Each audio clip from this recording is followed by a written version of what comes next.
Assalamualaikum warahmatullahi wabarakatuh. Kembali lagi di channel kita guys, Komikpedia Channel. Nah, hari ini kita akan sedikit mereview ya cerita-cerita singkat dari komik Samurai Deeper Hikyo yang saya dapat kemarin dari unboxing paket besar kemarin. Jadi teman-teman, jika ada yang berminat silahkan untuk mengunjungi saya atau mengunjungi Tokopedia saya Nanang Alsat Kabupaten Banyuwangi. Sudah saya post di sana. Dan juga teman-teman jangan sampai lupa untuk like dan subscribe video ini agar tetap eksis di YouTube. Terima kasih. Nah, langsung saja kita mulai ya dari volume pertama dulu. Nah, ini kemarin saya beri caption di YouTube saya mulus seperti baru ya. Memang keadaannya masih bagus dan masih layak untuk dikoleksi. Jadi saya bacakan dulu dari sinopsis yang pertama dulu. 4 tahun setelah perang Sekigahara, Kiyoshiro Mibushi, penjual obat yang misteri, dan Yasuna, si pemburu hadiah, bertemu dan melakukan perjalanan bersama-sama. Setelah mengalami berbagai petualangan, Yuya melihat satu wajah lain dari Kiyoshiro, yaitu Kyo si mata iblis, pembunuh 1000 orang yang kepalanya bernilai 1 juta ryo. Bagaimana perjalanan mereka selanjutnya, dan siapakah pria yang dengan luka di punggung yang diburu Yuya? Ini volume pertama ya, seperti ini. Sinopsisnya sudah saya bacakan. Nah, ini jika teman-teman berminat bisa langsung kunjungi di Tokopedia saya. Terima kasih. Ini nomor 1.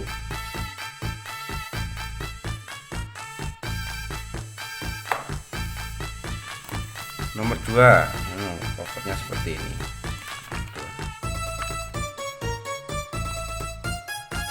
Saya akan bacakan nomor 2.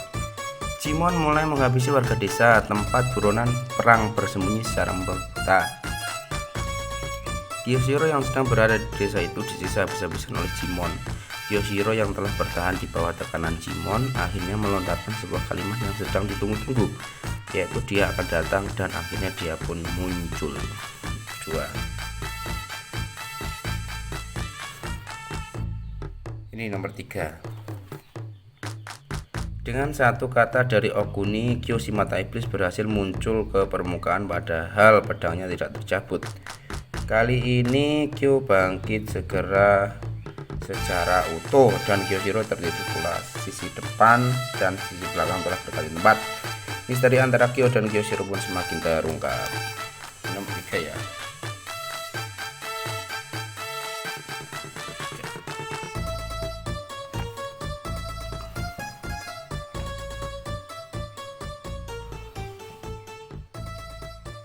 Kita lanjut ke nomor 4 ya. Nah, nomor 4 covernya seperti ini. Nomor 4 ya. Pertandingan bela diri nasional digelar untuk memperingati hari ulang tahun Shogun Ieyasu Tokugawa. Pemenangnya akan menerima hadiah yang akan diserahkan langsung oleh Shogun. Namun sebenarnya Shogun Ieyasu Tokugawa punya maksud tertentu mengadakan acara besar ini. Apakah rencana di balik semua ini? Nomor 4 ya. Jadi teman-teman nanti kalau ingin cerita lengkapnya sudah ada di Tokopedia saya, tinggal check out, atau mungkin mau nego harga silahkan, tinggal cek saja Tokopedia saya Nanang Alsat Kabupaten Banyuwangi. Lanjut ke nomor 5. Nah, nomor 5 seperti ini dan masih bagus ya, benar-benar bagus, belum ada coretan, ada lipatan ya sedikit tapi wajar. Nomor 5.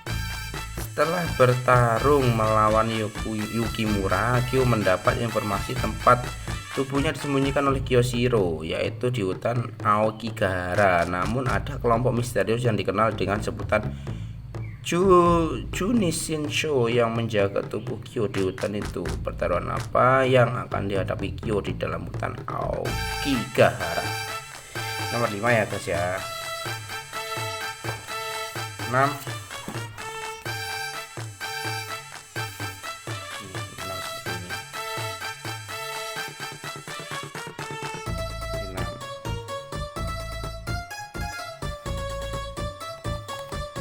Tora dan Okuni terpisah dari Kyo dan Yuya. Mereka berusaha untuk mencari kedua orang itu, namun di tengah jalan mereka bertemu dengan kakak seperguruan Tora, Kihyo, yang tega membunuh guru mereka sendiri. Tora ingin membalas dendam atas kematian gurunya itu. Maka terjadi pertarungan sengit antara Tora dengan Kyo.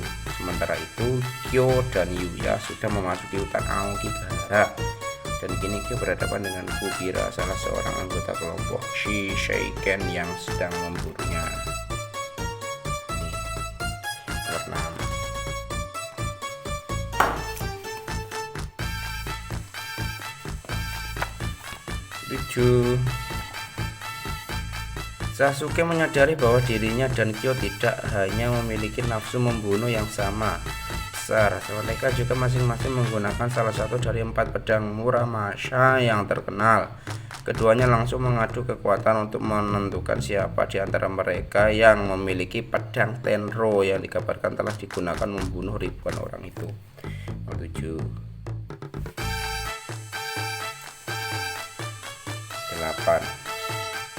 Rintangan demi rintangan terus menghadang Kyo dan kawan-kawan di dalam hutan Aokigahara. Kemunculan ninja misterius dari masa lalu, Sasuke menghentikan langkah Kyo dan kawan-kawan dengan teknik bayangan ninja. Tapi hal ini pun tidak mampu menghalangi Kyo menuju gerbang neraka di mana anggota Nishinsho dan dia menanti. 8. 9. Kyo berhadapan dengan musuh lamanya, Nobunaga Oda yang dijuluki Raja Iblis ke-6. Ternyata Nobunaga sangat kuat. Sampai-sampai Kyo terdesak dan hampir kalah, namun Tora maju menggantikannya. Di lain pihak, Yukimura berhadapan dengan si pemanah ulung, Basara. Dia terkenal puluhan panah Basara, namun Sasuke segera menjadikan tubuhnya sendiri sebagai tameng untuk melindungi tuanya itu. Nah,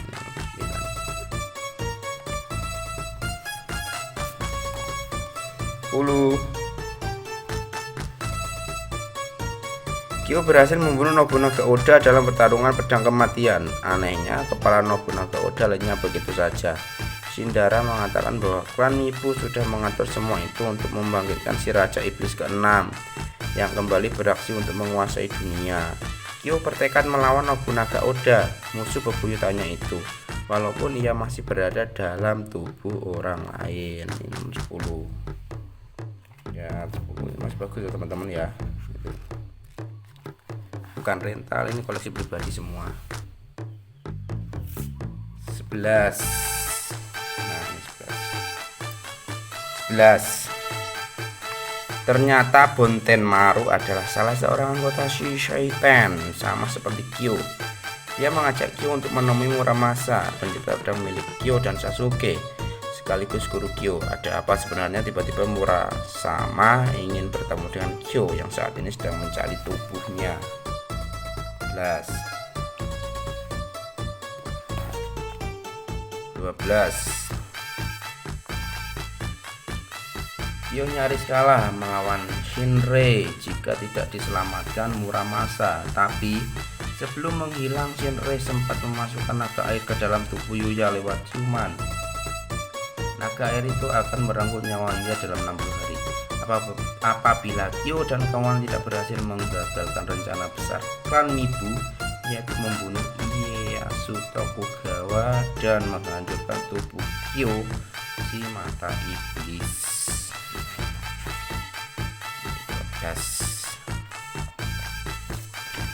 13.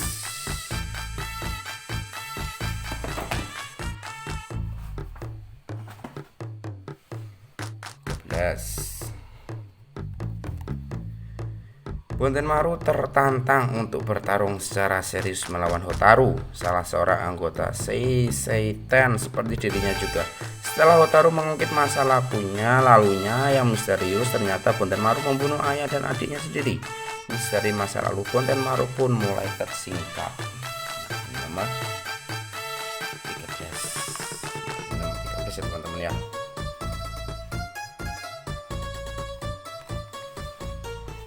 14.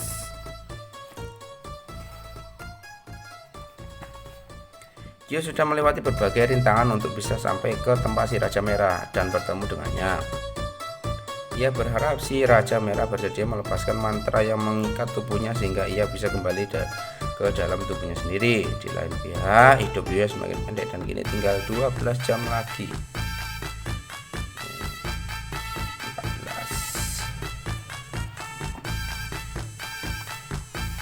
15. Kyo dan teman-teman akhirnya berhasil masuk ke wilayah tanah Mibu. Setelah Kyo mengalahkan penghalang yang pertama dan mereka semakin masuk ke dalam wilayah itu, Bonten Maru dan Akira masuk perangkap. Pada saat dalam perangkap itulah Bonten Maru bertemu dengan seseorang bernama Tobito yang mengaku sebagai anak Muramasa.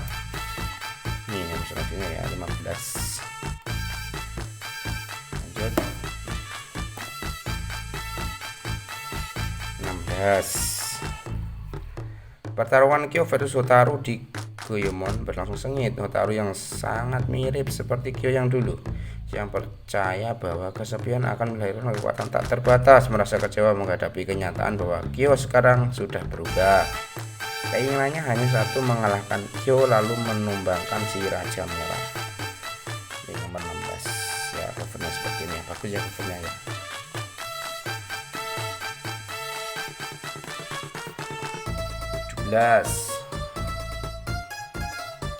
Untuk melewati gerbang Goemon, Kyo dan kawan harus berhadapan dengan dua gadis cantik penjaga gerbang, Seishi dan Seisei. Lalu Akira berhadapan dengan Saishi.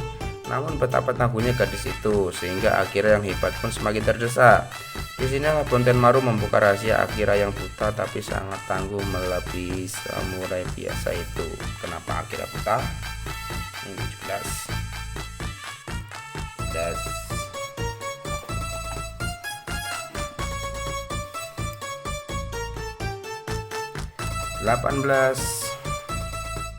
Covernya hitam. Setelah mengalahkan Seishi dan Saishi di gerbang kedua, Kyo dan kawan dihadapkan pada pilihan untuk memilih gerbang yang benar agar bisa sampai ke gerbang ketiga. Jika salah memilih, mereka akan kembali ke gerbang neraka. Sementara itu Yuya dikejar waktu untuk bisa melepaskan diri dari naga air yang sedang mencengkram hidupnya. Nih nomor 18 ya teman-teman ya, covernya hitam.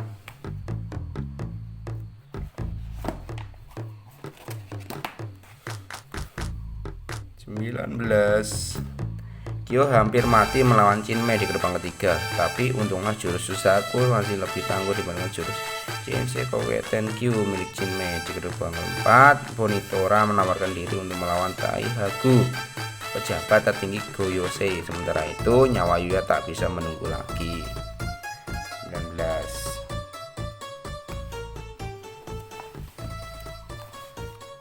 Nomor 20. Gerbang kelima menuju tanah Mibu dijaga oleh Taihaku.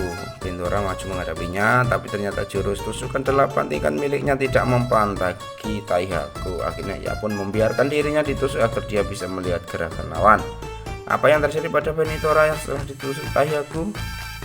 Nah, nanti teman-teman bisa baca sendiri ya. 20, 21. Ini covernya seperti ini.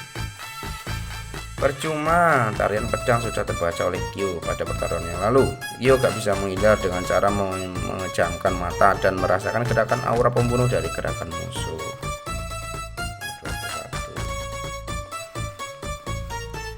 22. Ternyata gerbang yang menuju istana Om Yoden, yaitu tempat si Raja Merah berada, ada 4 pintu.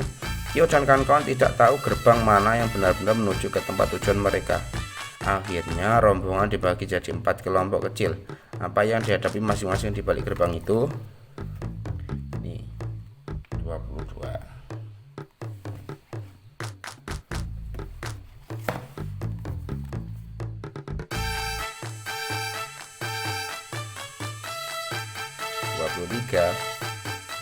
Sandra yang menakutkan bagai iblis adalah boneka yang hidup matinya untuk bertarung. Tak ada yang mau mendekatinya, apalagi menyentuhnya. Semua benda bisa meleleh karena sentuhannya. Namun benarkah ia sekejam dan sesat di situ? Akari dan Yuya lah yang menghadapinya. Nah, ini nomor 23. Ya, ini tamat di volume 38 ya teman-teman ya. Lanjut 24. Sewaktu bertarung di dalam hati Benitora dan Hotaru terbayang satu sosok dengan ilmu fenomenon face musuh. Sosok itu menjadi lawan kuat yang bisa mengirim mereka padaku kematian. Sosok itu sosok dewa iblis bermata merah darah, Kyo si mata iblis, dalam wujud 4 tahun lalu. Ini nomor 24.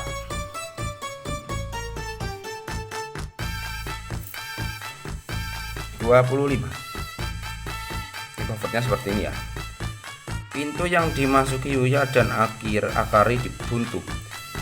Pintu yang dimasuki Sasuke dan Okuni buntu. Begitu juga pintu yang dimasuki Benitora, Hotaru dan Akira. Artinya pintu yang dimasuki Kyo dan Pontenmaru lah yang mampu menuju istana Om Yoden. Di gerbang istana telah menanti Haira dan Yukimura Sanada yang membelor. Ini nomor 25 ya teman-teman ya. 26. Akhirnya Raja Merah terdahulu muncul, namun wujudnya tak seperti yang disangka-sangka.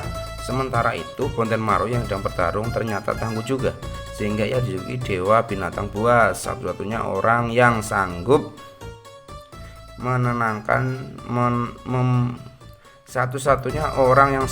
menenangkannya cuma Kyo. Yukimura pun tertarik bertarung dengannya. Nomor 26. 27. Ini covernya 27. Kyo dan kawan-kawan berkumpul kembali, siap memasuki istana Om Yoden. Ketika Kyo menyerang Fubuki, Bush semuanya kembali tercerai-berai jatuh ke labirin bawah tanah. Sekali masuk ke sana tak bisa keluar untuk selamanya. Cerita mendekati ending, semua rahasia mulai terungkap. 27. 28. Labirin bawah tanah dijaga Shinoudo, mantan Taishiro. Dari dialah Kyo tahu pedangnya dihuni Tenro agar bisa ke istana Om Yoden. Selain harus mengalahkan Shigoudo, Kyo juga harus menundukkan Tenro. Mampukah Kyo, Pontenmaru, Akira, dan Benitora pun dalam kesulitan besar. 28. 29. Tubuh almarhum kakak Yuya, Nozomu, dikuasai Nobunaga untuk menyerang Kyo. Kyo terdesak, namun di saat-saat genting arwah Nozomu berhasil menguasai tubuhnya kembali dan menusukkannya pedangnya ke tubuhnya sendiri sehingga Nobunaga pun roboh. Pada saat itu tiba-tiba muncul tubuh Kyo yang asli di hadapan mereka. 29. 30. Berniat menjadi Raja Merah. Yang berikutnya Kyoshiro berniat membawa pergi tubuh Yuya. Sementara itu Hotaru dan kawan-kawan berkunjung ke markas keluarga Yuan. Di tempat itulah mereka mengetahui cerita tentang masa lalu Keikoku. Nomor 30. 31. Hotaru yang bertarung sengit melawan Yuan mulai terdesak. Di saat-saat kritis tiba-tiba terjadi perubahan pada dirinya. Inikah kekuatan Hotaru yang sesungguhnya?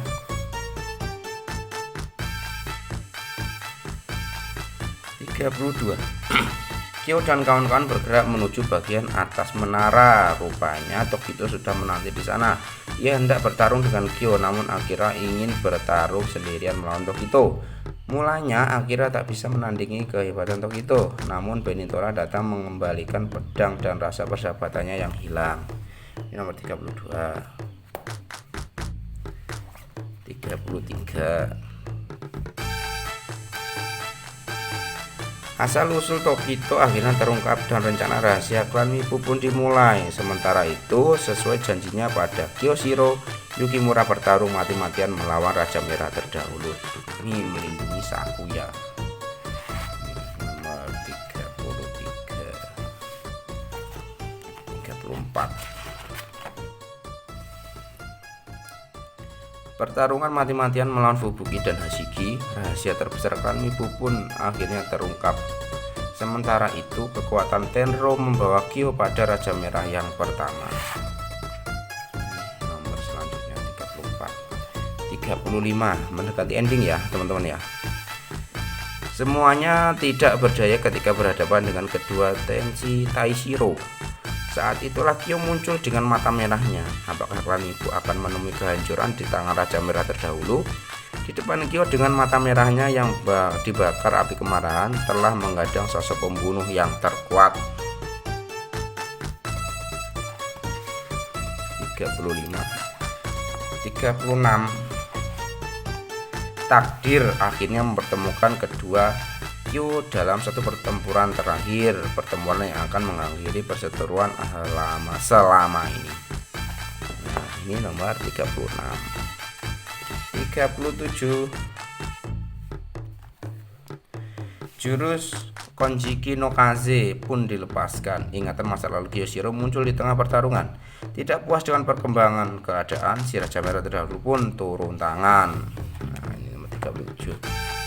Volume terakhir teman-teman, ini volume 38 ya, seperti ini. Nah, nggak ada sinopsisnya ya, jadi intinya ini pertarungan terakhir ya, jadi antara Kyoshi Mata Merah melawan si Raja Merah. Nah, tuh sekian teman-teman ya. Nih, kalau teman-teman ingin lihat komiknya, saya akan perlihatkan dengan dekat.